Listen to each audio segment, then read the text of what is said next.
Hi, in this video I'm going to show you a little bit more about Formula Basics. I'm going to work through part of the exercises beginning with one Formula Basics, and I'll be putting up a couple other videos to walk you through some of the exercises that you're doing this week.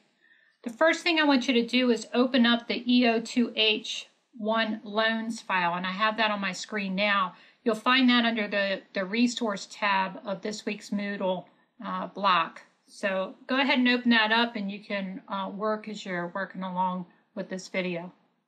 Okay, the first thing you're going to want to do is change the name of the file to your name. So remember, to do that, you're going to go up to File and you're going to click on Save As.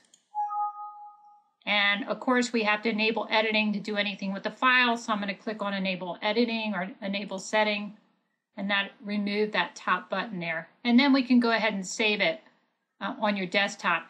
You don't want to use it directly from the download when you clicked on it, because what it does, it saves it in a temp directory on your file, and you may have problems locating it. So when you do your save as, make sure you save it in or save it on your desktop, and that way you'll be able to easily find it. Let's look at our screen right now. Denver Mortgage Company, looks like today's date, number of payments, we've got monthly payment, and so on.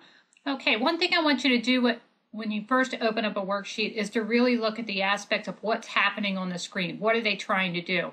And here we have a Denver Mortgage Company, and we're trying to calculate a monthly payment for a house. But notice when you come in, you're actually sitting on the second worksheet here, H03-4. We want to be on the first one to start our activity. So what I want you to do is to click on H01-2.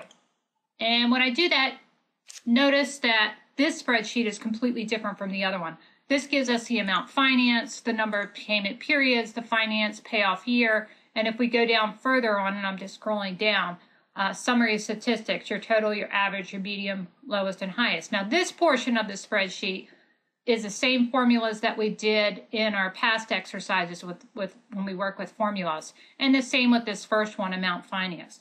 So if we look at the spreadsheet, how would we calculate the amount financed? Okay, the first line item says loan number 452786. The house cost us $400,000, but we're getting a down payment of $80,000. So if I needed to take a loan out for the mortgage, I would have to take the cost minus my down payment. I don't need to borrow the whole $400,000 because I'm putting $80,000 down. So how do we do that? Remember that the first thing of a formula is the equal sign. So I'm going to add the equal sign, okay, to start our formula. Now remember, don't key in 400,000 minus 80,000. Okay, what I mean is don't key 40,000 minus 80,000 and enter. Okay, why? Why not do that? Remember, when you do that, if we look up on top here, if I make any changes to these cells and I hard-coded that figure, spreadsheet will not automatically recalculate. So we definitely want to make sure that we actually go through and point to all the cells. And you want to do this in every instance in your formulas. Even if you remember in our last exercise, we had 25% increase, you should have put that 25% in another cell that you could have pointed to.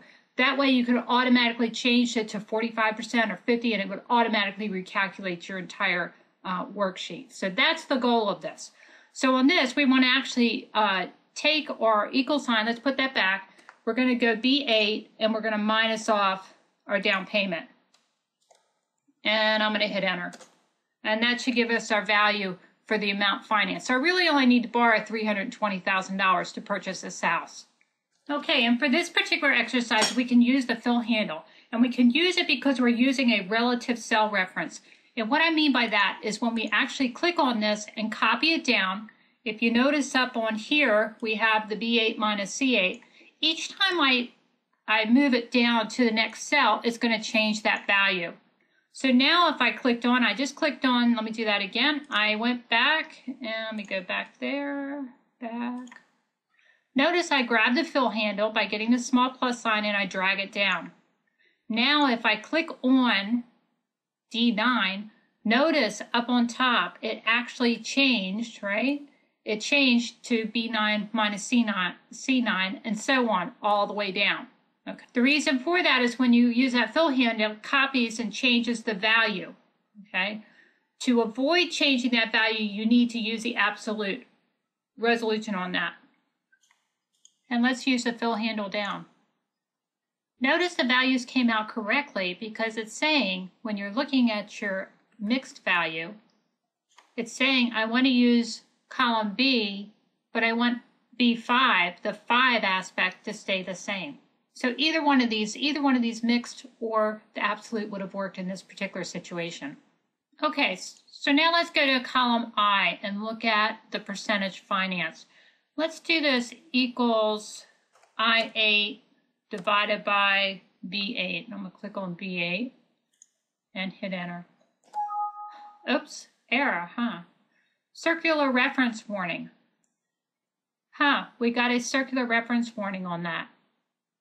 For time's sake, I'm going to go ahead and click OK and actually fix it. So I know we have a problem. I'm pointing to the wrong cells.